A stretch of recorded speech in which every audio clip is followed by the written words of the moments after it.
Here I am. Hello, hello. Woo! On with the show. Oh, I just had some most delicious lunch. Yes, Max, where are you going? Hello, hello, hello, hello, hello. I am here singing my song. That's right. What a wonderful day it is to be alive. Any day you're alive.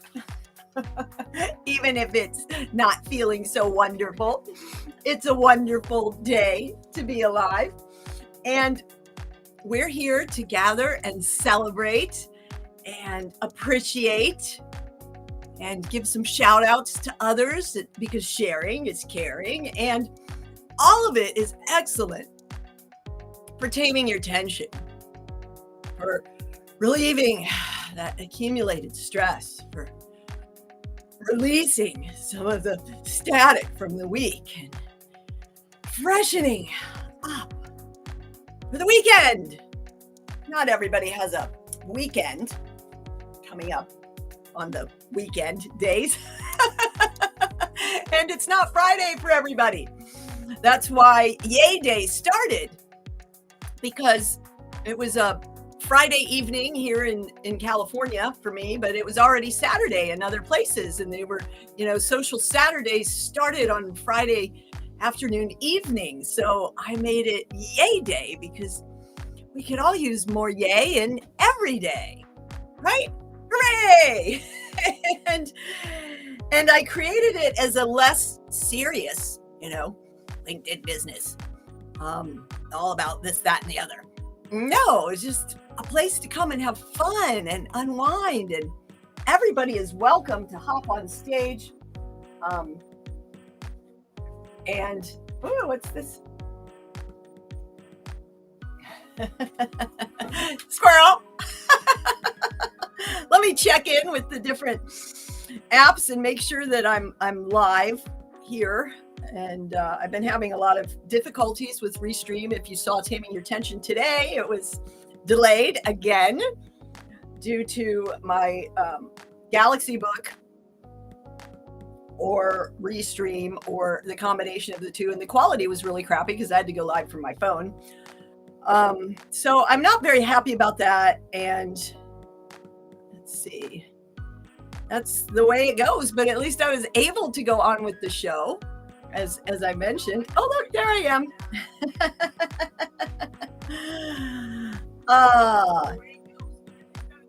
Yay, I'm live. Let's stop that so there's not that echo. I'm just kind of rambling at you while I wait to see if some folks show up. There we go. There's nobody in the chat, so maybe nobody's here today. Dwight is supposed to be popping on to talk about his books. He's got a series of 6. I was looking at them, and I bought one on Kindle last night, but it's not showing up for some reason. Another tech issue. Has anybody else noticed since the eclipse a lot of tech delays and things? I don't know if it's related or not, but we could equate it in our brain, and then it's related if we think it is. Because that's how the brain works. We create our reality, right? Our beliefs, our thoughts create our reality. And all right, here we are. I am indeed live on YouTube. And let's see. Woo! I ate too fast, I think. I have a packed full day. I'm super excited. If you were here last week, you met a whole bunch of the authors from Rattled Awake 2, Volume 2 of the Rattled Awake anthology series that it had just released on October 8th. So I had a bunch of them here to come together and celebrate. That's a major accomplishment. And then I jumped in for Volume 3. The writing workshop is this weekend, and I'm super excited about that. There we go. I am indeed live on LinkedIn as well. Wow, my impressions and has tanked thanks to not spending 20 hours a week on LinkedIn. Go tend to other things and it just stops showing you to people. poof, you're gone. Or maybe it removes your profile. That happens too. It's unfortunate, the things that happen, which is why it's wise to have an email list. Please get on mine at start.tamingyourtension.com. That's right, start.tamingyourtension.com. You can also join the Tension Taming team right here with the Yay Team QR code. Woohoo! Hi, Lydia. I see you in the comments. And right now, it is my pleasure to bring to the screen Dwight Thompson. Woo! Yay! He made it. Welcome. Pleasure. Dwight. How you doing? Thank you so much, good. Wendy. I am so stoked. I definitely appreciate this. Wow, this is so cool. Between technology and communication, my Lord. Happy Fri-YAY. Woo! Yay! Woo-hoo! That's Oh, good. awesome. Lydia says the chat wasn't working, but it finally came online. So there's some folks in the comments, and I verified that we're live on YouTube and Facebook and LinkedIn. So we are going out all over the globe on all the channels. Okay, not all the channels, but enough. Enough. Exactly. And I subscribe to your YouTube so that we are connected there. And I looked you up on the Kindle books because you said last week you mentioned that you're working on your 8th book. That right? is correct. That's what you dropped in the comments last week that brought you here to join us today to celebrate in a more visual way because there's your beautiful face. Yay! So why don't you tell me a little more about your journey than I learned from your brief bio blurbs on LinkedIn and Kindle and around and about. Well, I like to say thank you again. Appreciate it. That my journey is about discovering myself. And in 2020, when COVID happened, I went from having a wonderful government job with Broward County to being top of the world, at least in my mind, to illness, homelessness, joblessness, and I had to find myself. And in finding myself and the journey, I discovered pivot. Now, is this looking correct way to you, or is it like a reverse mirror image? I hope you're seeing it correctly. Oh, it looks reverse mirrored to me. See what it looks like. Oh, it hasn't showed up yet on LinkedIn because of the delay. There it is. Oh, it looks fine on this. Oh, you're holding it right now. There you go. Looks great. Pivot. Okay. There we go. So what I realized is, and the summary of the book is, when things happen to us in our past, when we think about our traumas and our trials, and when we're faced with adversity, you can't restart, you can't reset. It's not a video game. What you have to do is find a way to pivot yourself and change a small adjustment to accept, embrace, and move into a new position with everything that has happened to you. So that was Pivot. And this is actually volume 1 of a book series I'm working on called Pine Cones and Spaceships. And this is actually 5 books combined together. So my first 5 books are captured in this one book. Yes, beautiful. And the audiobook is also out. It's about an hour and a half of me reading poetry and essays and short story. And it's like a memoir about my life and my journey to faith and mental health. So that's volume 1, the first 5 books. In April of this year, I came out with book 6. So this is my book of poetry. It's my travel poems, all the memories, all of the people I met, all of the interesting experiences I had. So this is my book of poetry. It's 30 poems, 150 pages, 10K words, and it has to do with life, community, the universe, faith, social media, your place in the world. And that's book 6. And I'm working on book 7 right now with the series. It's going to be an introduction to poetry. But in the meantime, because my daughter was always asking me for something that she could write in, I developed this. It's called Dwight Thompson's Workbook and Vision Journal. Now, as a disclaimer, I did not want to call it Dwight Thompson's Workbook and Vision Journal. However, After I developed the sixth book, Amazon gave me a warning saying that I couldn't use a similar cover, a similar concept, a similar name. So I end up saying, you know what? I need something that's unique and original. So here we go. So that's the hardcover. And this is the paperback. Oh, nice. And basically all it is I'm not sure why I made it so big, but I was like feeling generous. It's a lot of habit forming, daily affirmation writing prompts. So you can see it to the bottom.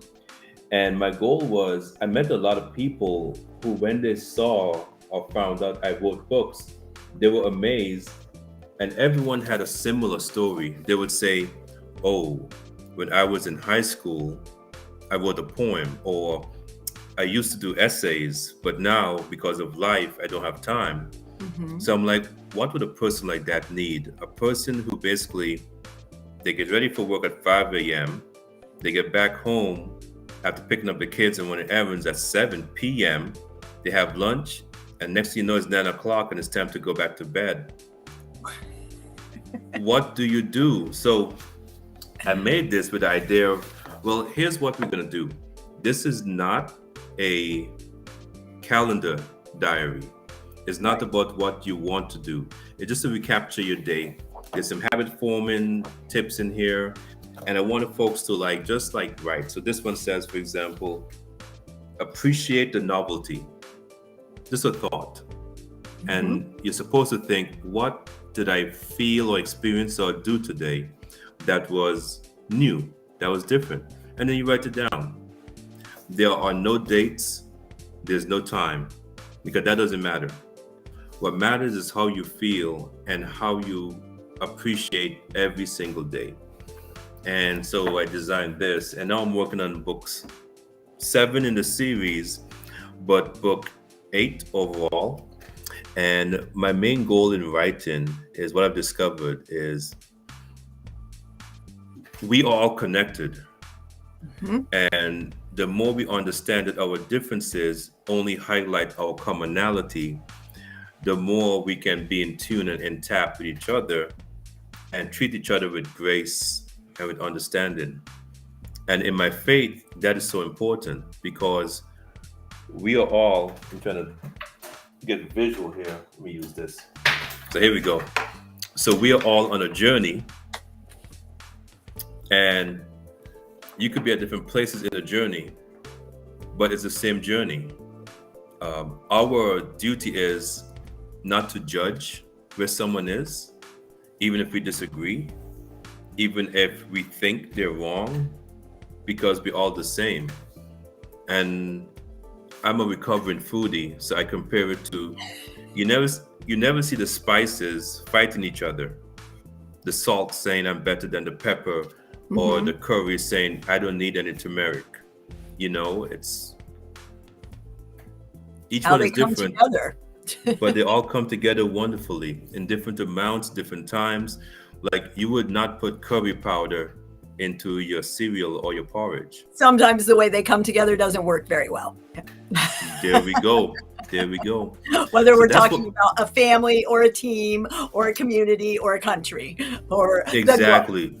Exactly. And that is what our journey is about. We are going to meet the most amazing people. And on this journey for the past 3 years, I have met some wonderful people who, without knowing me, without knowing my family, they've reached out to me, they've talked to me, they've purchased my book. I've gone to farmers markets in the most random places. I've gone to libraries and bookstores, and they're like, hey, you have a book? Come and sell it, or I'll buy a copy. What's it about? You do poetry? Let's read some poetry. Yes. And that experience has led me to understand even more and reinforce that we are all connected. We just need more grace and more time. Yes, I love it. And I had this question as well that Lydia just put in the comments for me to put up. And do you really ever recover from being a foodie? I mean, what's to recover from? You love food, and it brings joy to life, right? So thank you, Lydia, for mentioning that. So there's levels to it. So I made a social media account back in 2018, 2019. It was called Food with a Real One. And I made another foodie account, and all I was doing was cooking and baking and frying and posting. And I was loving it. People were loving it. But I'm like, okay, this is too much. I was eating while watching the Food Network.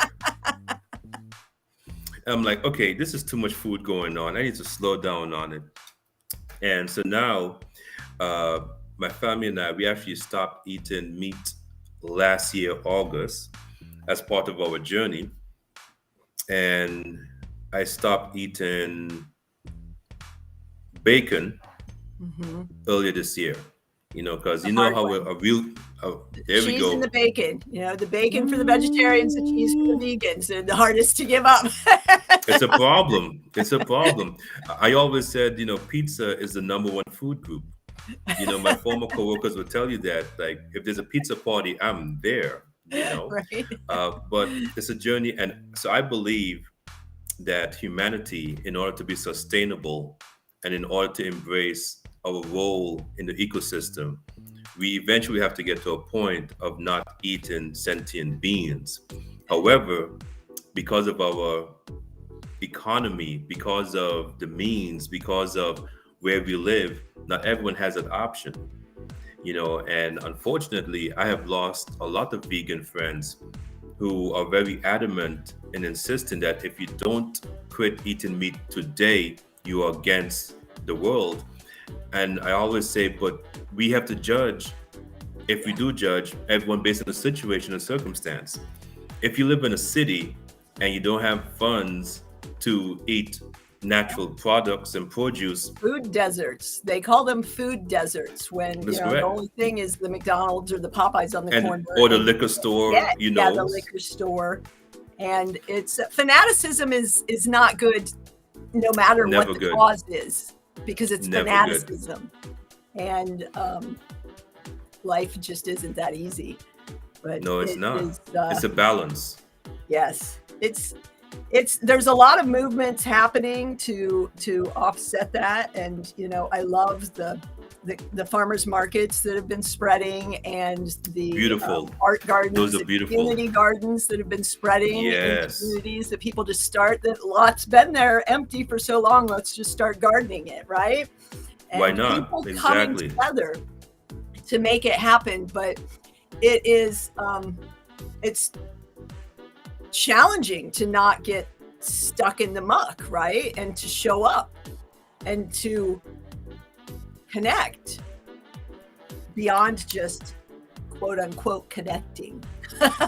Right? Yeah. So I'm not sure if cell phones count as connection, but what they do serve as, and this is why I love social media and cell phones, they are an icebreaker. And when I was a part of Toastmasters, that was always the number one thing that you focused on. Now we have what we call the elevator pitch. When you meet someone for the first time, what do you do and how do you introduce yourself for whatever value you want? And that ability to introduce yourself, social media is great for that, and the cell phone is great for that. I love the comment. Yeah, living in balance with nature is so complex. So complex. But the journey that we are on, and that's why I try to expound to everyone. And it's the same with faith. So I grew up as a Christian. I was able to spend some wonderful time with the Rastafarian community. And I studied world religion in college. Some of my best friends are atheists because we realize that no matter your belief system or your religious structure, we all have a commonality in our faith, and all faiths espouse the same thing. The fact that, there we go, always one love. The fact that for me, Jesus Christ is my center, and my belief system doesn't exclude anyone else's right to make a choice, because the number one tenet of Christianity is love everyone. And all of the major religions, before they're permuted by people in power and trying to grasp for power, the message is love. And always love. Now, the interpretation in our modern society can be tricky, but if you think about it, so for example, something as simple as not speaking out loud in anger, especially in public. Something as simple as if you're walking and you see a piece of litter on the floor, and you can pick it up, you know. So those small things, and I've been in places where I realize the choice is on the individual to make a decision. And I remember one time at a park, and someone's walking the dog without a little baggie, and the dog did his business, of course, and they were walking away, and someone said, "Hey, excuse me, I think your dog did his business.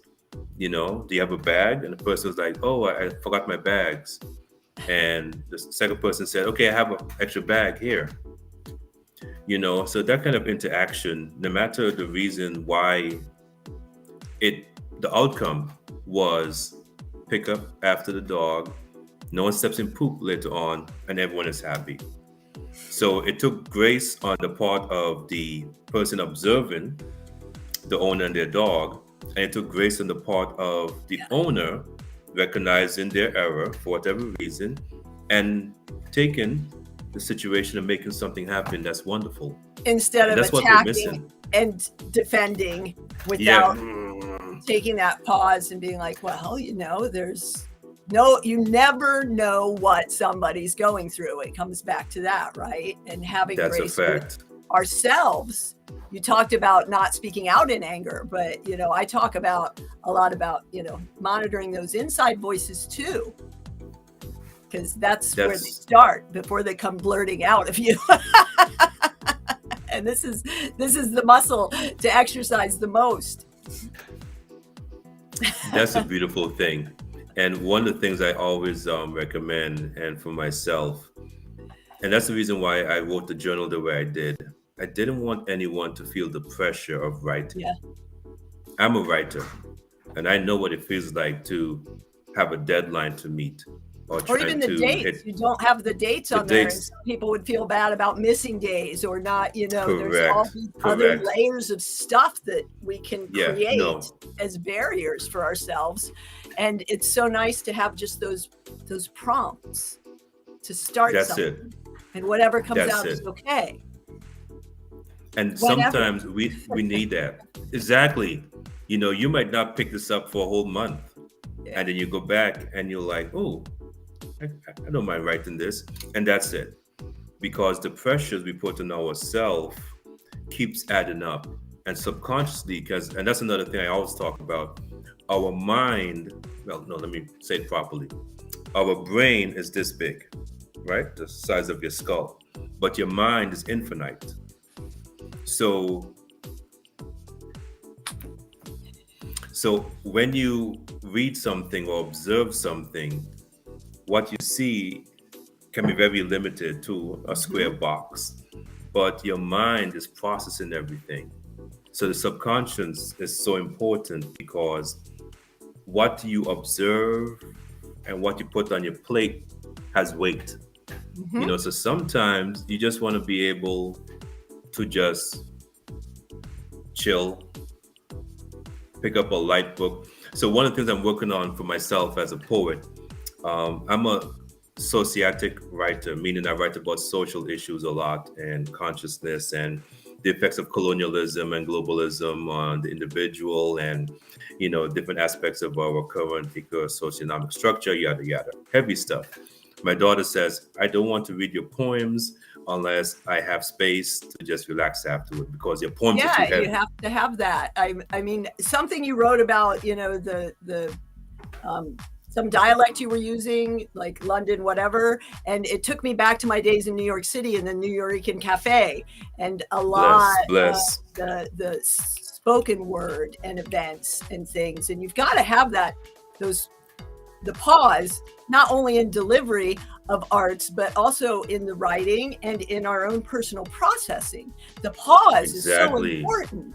The digesting of the food, it's why we shouldn't be eating all night long, because your body needs that time to reset. There's so many, different applications for this. No, that's a fact. That's a fact. So one of the things I'm doing, I'm trying to write lighter, more lighthearted poetry, talk about People the have shorter butterflies. attention spans too. There we go. I'm trying to be everyone's poet, and one of my goals as a writer and as a publisher, because I started my own publishing house, is I want anyone to be able to grab any of my books at any point, any one of them, and randomly go to any page and like it and enjoy it. I love that. We used to actually just create poetry like that, open a book and, read something like that. And it's so wonderful to have those snippets and to be able to put impactful social and cultural messages in there and integrate the message into a delivery system that's, it's like with vitamins. You can eat a vitamin and flush it out, or you can choose the ones that make the nutrients bioavailable, so that they are absorbed and integrated and throughout the entire body. Exactly. Yeah. Yes, Max made an appearance. Lydia caught that. The star of the show. I know, right? Wonderful, juicy, delicious conversation, and so much about,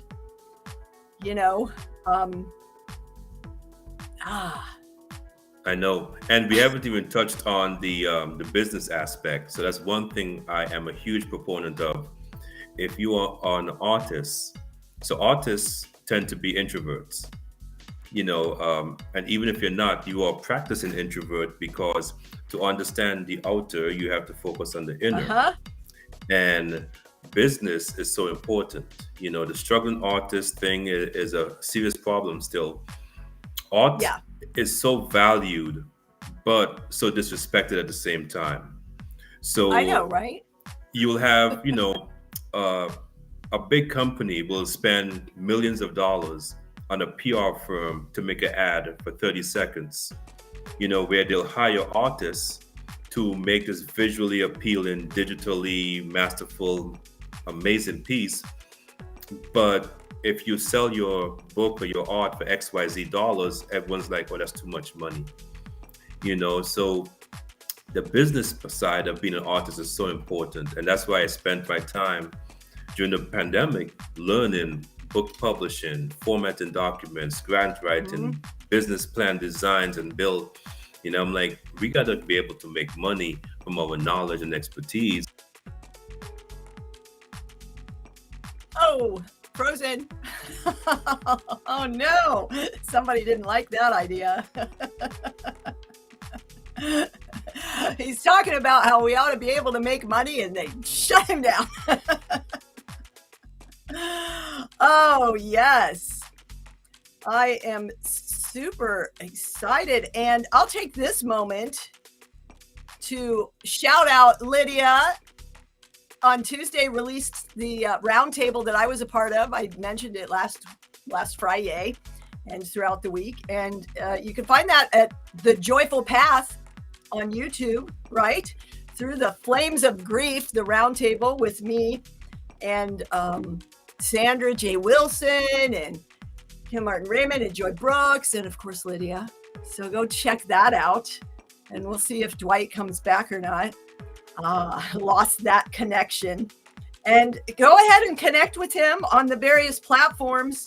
I see here it has the Facebook and the Twitter and the WhatsApp and whatnot. So you can find him at the Right Warrior. The Right Warrior. There you go. That's his LinkedIn profile. He might be back. There he is. He's back. Hooray! Yes. And okay, Lydia here drops we go. The At the Joyful Path is the YouTube channel, so you can go catch those roundtables that are coming up. So Dwight is back. They didn't like you talking about how we should get paid, and they froze you. So the crazy thing is, I am not a conspiracy theorist at all, but you have to observe the signs and the coinkydinkies, you know. Notice, folks, and then laugh at it or get all conspiracy theory and crumple in fear. But it's your choice. I choose Your to choice. notice and laugh at it and be like, "Oh, that's interesting and amusing." At the same And time, exactly. Back to and the then I could business. write a whole science fiction story about it or something. Come on now. In 7th or 8th grade, when we had to do writing Assignments, yeah. prompts in the morning, every morning, and I found mine. I actually read them in performance in New York once, and they would be these intricate westerns or sci-fi adventures or whatever action adventures, but the goal would always be an Arby's roast beef super with extra horsey sauce. So Why not? I think I had a thing going on for that horsey sauce and the sandwich back then in the 70s or early 80s. Yeah, probably the early 80s. Yes, fun stuff. I know. No, I love that story. I actually, one of my first, matter of fact, I have to either rewrite that story or find it. One of my first stories that I won a prize for in my island of St. Martin was we had a writing competition, and they said, "What would you do to show the importance of Christmas?" And the story I wrote, which is a brilliant idea, anyone can use the concept, is an alien from a different planet comes down and he abducts someone from the Caribbean, from my island, St. Martin, and he was like all boogeyman, like, "I'm going to destroy your planet unless you show me the value of Christmas." And then this little kid took the alien on a trip around the different places and showed how people celebrated Christmas. And that was a story Wow. concept, and that won me a prize. And that was one of my first contests. I think I was maybe 12 years old, possibly, but I think I'm going to rewrite that story now and try to capture. So one of the things I love to do is try to capture a time period. So I'm a little bit older now, so I'm going to try to rewrite that story. We do that every minute of every day. We get a little bit older, right? I'm going to try Hopefully to wiser. rewrite that story and capture that youthful exuberance, that young, bushy-tailed, wide-eyed experience of a child, not scared by an alien, but understanding the assignment and showing what Christmas is like. So Awesome. I love it. I love it. I love this whole I'm getting back into writing. I wanted to go to graduate school from I started college as in photography and ended up in the School of Dance, and then got into stage production and performance art and whatnot. And I was going to go to Santa Cruz for writing, video, and dance, a triple whammy. Triple and threat, I'm so yeah. happy to be finally getting back to writing because it's such a part of me. And since we're on this path, thanks to Facebook Gallery and my throwback gallery, I found my Ohio State Fair honorable mention poem, which you can see how lovely the writing is there. Oh, look at that. Embarrassment. Embarrassment is red. It looks like a covered face. It smells like a fresh onion. It sounds like a quiet room. It tastes like sour cheese. It feels like a rubber cake.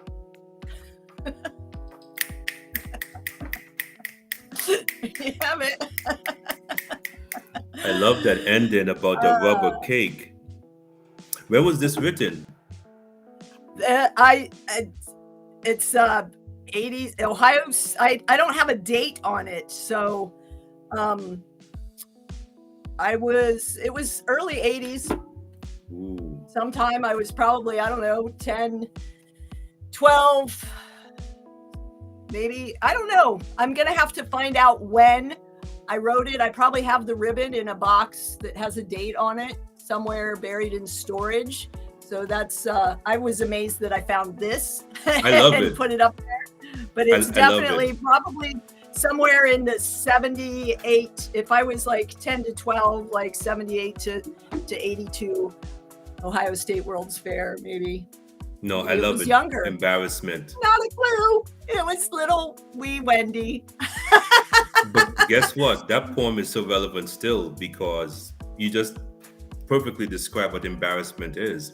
And what's worse than a rubber cake, because it looks pretty, but you can't eat it. Like there's Yeah. no real value in it. So no, It's a little toxic. If you chew on it too long, it's a little toxic, right? just a little bit, just a little bit. Especially if it was made back then. Ooh, yeah, Rubbermaid products. Twinkies are still good though, right? Speaking of Twinkies, sidebar.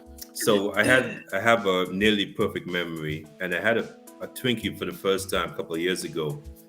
They changed the formula.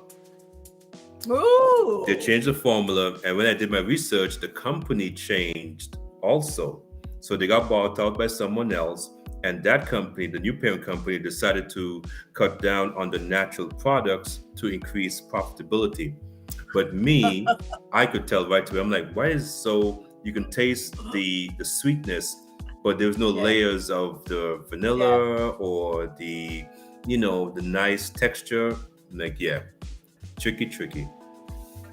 No, when I reclaimed my palate from all of the, numbing my pain with and my magic, numbing down my pain and my magic with alcohol and social vices that are accepted, and Yes. I returned to eating real food, and reclaimed my palate. Because once you're free from the sugar, salts, and trans fats and artificial ingredients, you It's can a actually beautiful taste thing. the vegetables. Yes. Everyone's like, it doesn't taste good. Well, it doesn't taste good because There's your no sugar. mouth, your taste buds are under this veil that they have designed so that you buy more and get less from what you're eating, so that you need to eat more, so that you get less. Where if you can reclaim that palate and taste these vibrant flavors of the fresh grown heirloom varieties, or those spices you were referring to, when they come together to make that perfect bouquet, when you can taste the difference in things I used to love, like a little Dove chocolate. I remember the first time I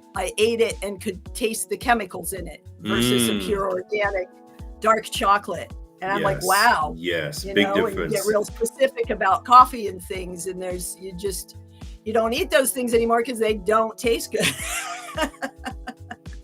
No, that is so true. We have become so used to manufactured foods. That's why I thank God every day for having been raised in the Caribbean, between St. Martin, St. Kitts, Saba, Anguilla, Puerto Rico. I've not been to Haiti as yet, or Jamaica, so those are on my list. But growing up in the Caribbean, where you have a banana tree outside your window, or you'll have fresh herbs growing in the garden, or you can walk up the hill a little bit and there's a mango tree with fresh fruits, and you could just climb and pick and eat. Or you go to the market and there's the fishermen coming in with their catch, and everyone's, when you hear they say that, a fisherman's wife or the fishing, it's a real scene. Everyone's yelling for snapper and jacks and everything, and you scale the fish, and the freshness of it all. Taking potatoes from the ground and dusting them off, or grabbing peanuts.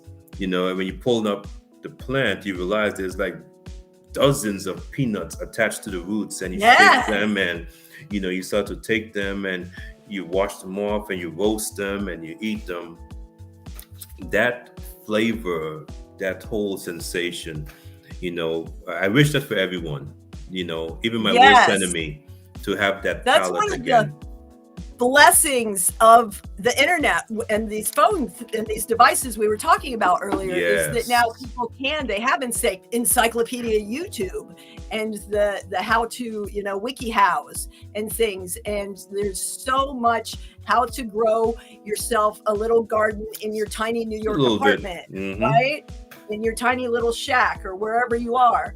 How to, catch water and make water with a leaf, with the dew, and, all of these things that you can learn how to survive and thrive. Yes, that's with important. What you have, where you are. You have to do something. Being grateful. Every little thing you do matters. Every little thing you do matters. If you grow a garlic or an avocado pit, just from a little pot, every bit counts, because that life reaffirms your life also. Yes. I have an avocado pit from an avocado that I ate in a bowl over in the other room, and it's a long little thing with some leaves at the top now. It's taken a long time, and there we go. you know, Yeah, they take like might 5 live years. longer than me and be a great big tree. They take I 5 am years to grow. incredibly So blessed to have an orange tree in the backyard right now, and I've taken some kitchen scraps and thrown them in the dirt, and I'm waiting to see if some of them take. Some lemon seeds that I tossed here and there have turned into little sproutings. Some of them have died and some of them are taking, but it's just that kind of putting back in and around. And this nature has so much to teach us about resilience and going through the things that we've been through, like, you know, your journey through COVID and the job loss and the familial situations and the struggles and the, you know, my journey of the past 3 years from, you know, financial recovery to complete collapse, and then losing my mother and my father, and just continuing to show up and continuing to, you know, as the quote says, it's often attributed to Churchill, if you're going through hell, keep going. And I think you can't stop. Famous Amos, Willie Amos, cookie guy, said, one of his friends had said something like, if you're going through hell, don't stop to take photos. That's it. That is it. And so that's one of the concepts I put into my book. And before I leave, remind me to read a poem. This peace that we are looking for, this peace that we want to have within us, nature shows us how to do it. Because one of my favorite books is The Universe is a Green Dragon by Brian Swim. And in it, he talks about the difference between humanity and the universe is just the perspective, right? So we appreciate the universe because the universe is immense and there's stars and planets and it's gorgeous. And the universe appreciates us because we have choice and we're beautiful and we have spirit and so forth. So it's all us looking back at each other. And to find the peace within yourself, with your faith, you realize that God has placed things around us, organic things, natural cycles, the heavens, that shows us how we can be closer to Him and also understand our purpose in life. And sometimes you have to take a break. You go to the beach, you go to the river, you go hiking, climb a mountain, you take a hike, but in a good way. Look out the window or look at some nature on your device if you can't get anywhere or get up. Exactly. So if you look closely at the book cover, you'll see in the background, that's actually a picture I took of some trees, and I was lying down on the ground looking up, and the sunlight was filtering through the leaves and through the branches. So I said, hold up now, this is so peaceful, I could sleep here. Well, I couldn't because ants were biting me, but that's another story. Yes, but not where I the said, fire ants are. This is what I want. I want people to take a book like this and see the cover and get a reminder. Like, if you don't buy it, this will remind you, look at this green, what's that? Ooh, I want to go outside. I want to see fall. I want to see a pine tree, a coconut tree. I want to see nature. I want to be a part of the nature that is me. There's that reconnecting. Yes, I love it. I'm so glad we had this chance and you showed up and you were here and I'm learning more about you. I can't wait for more. I would like for you to go ahead and read that poem because we're going to wrap up here pretty soon. And I'm excited. I'm super happy. I'm excited. I'm going to have to hop off and get on my writer workshop. So writing. I wish you the best on that. Let me arrive. Let me calm down and. So here's what we do. What I do whenever I go live with anyone and I'm the guest. Thank you again for this opportunity. My poem book, Inner Sanctum, Protecting My Peace Through Poetry, has 30 poems. So I'm going to ask you to pick a number and I'll read that particular poem based on the number you select. 1 through 30. Go ahead. 11 is what came to mind first, although I almost switched to 3 because 3 is the magic number. Ooh, okay. You have to choose one though. Which one, 11 or 3? Let's do 3 because I'm in volume 3 of Rattled Awake, which is the workshop I'm about to do. I was born on the 3rd, and 3 is the magic number. So number 3 is Act 3, You Exist, and the third poem of the book is called CV Me. I actually love that.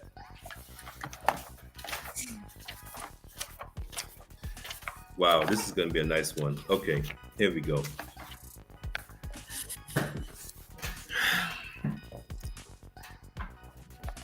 CV Me. 16 bars on a dead man's chest. Drink and the devil has done for the rest.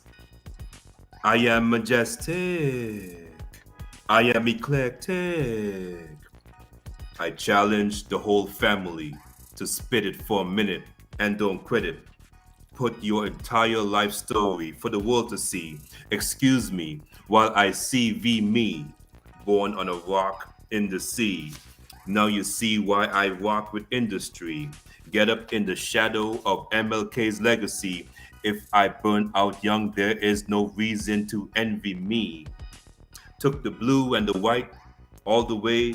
Got 4 1s and 2 2s on my CXCs. What would make me subjugate myself? Spinning for so long, bottles on a shelf. My best 1-4-16 since sweet 16. My wife is twice as nice and just as mean. The 599-722 raised me. 305 mind me. The 954 paid me. Who's next to braid me? Praise me on a totem. Running for the kid. Don't know what he did. My best friend was David Dodd Blackie. Blind as a bat, great with paint Ralphie. Years later. Friends, SM University. Indian food, Tracy, Theo, Minnie, Gabby, Amy, Miss Laws, English, poetry. Philly was hot, fireworks popping. Janet stayed up all night, fireworks, anime watching. Landing on the same day I was born, had steak and fries, first time with corn. My aunt is gone. Granny followed first, promised. Angie, sorry, I missed the hearse. Ran unopposed, made a good point. RA to RA, Caribbean lift, not for a good joint. No, here we are. Don't know where I can find Rocky, the Trini posse. I don't need anyone to rescue me, SIP. I'm still waiting for the universe to call me.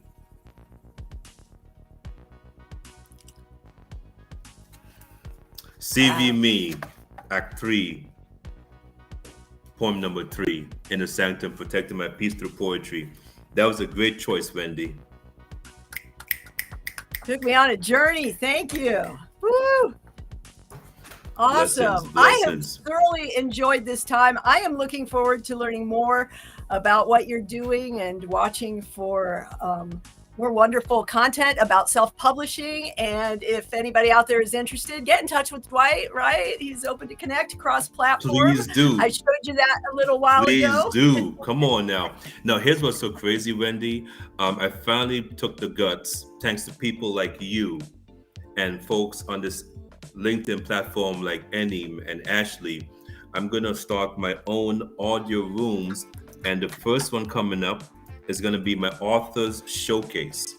So once or twice a month, it'll be myself and another author talking about the behind the scenes, the writing process, what their book is about, why did they write the book, and what message do they hope their book inspires or brings to others. So wonderful. You'll see it. I look forward to that. A lot of us are becoming authors, and I know I'm connected with a whole lot of authors, and I'm going to be exposed to a whole new world of authors and more reading. And yay, reading is wonderful. And listen, what a great.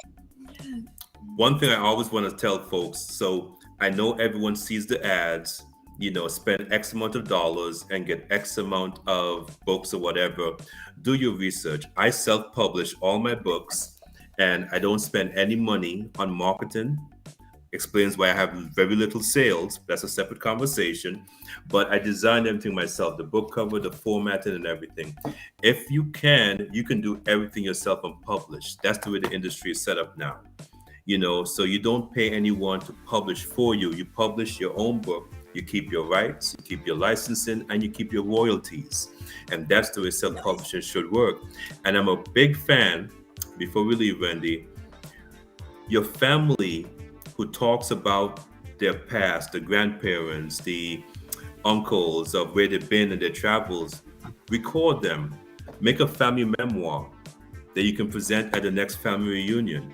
It costs virtually nothing. You can do it yourself with Microsoft Word or Google Docs if you insist, and an Amazon or Kindle account, and go ahead and, convert it to a PDF, upload the book. You can download it or get copies, physical copies for like $4 as the author of record, and have fun with it. The Right Warrior. Follow, subscribe, and self-publish. That was a great tip to close this out on.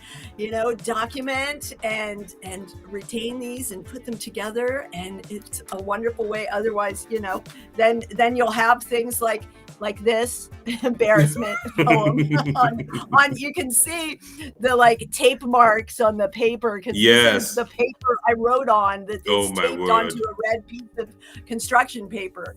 So it is weathering time quite well. So connect with Dwight. Thank you so much for being here. And remember, everybody and anybody is welcome to Fri-YAY. Come share, come make it a wonderful Friday next week. Meanwhile, go read some poems and connect with people and share and celebrate. Give yourself grace. Be gracious to others. Spread kindness like confetti. Every day's a yay day if you make it that way. Bye.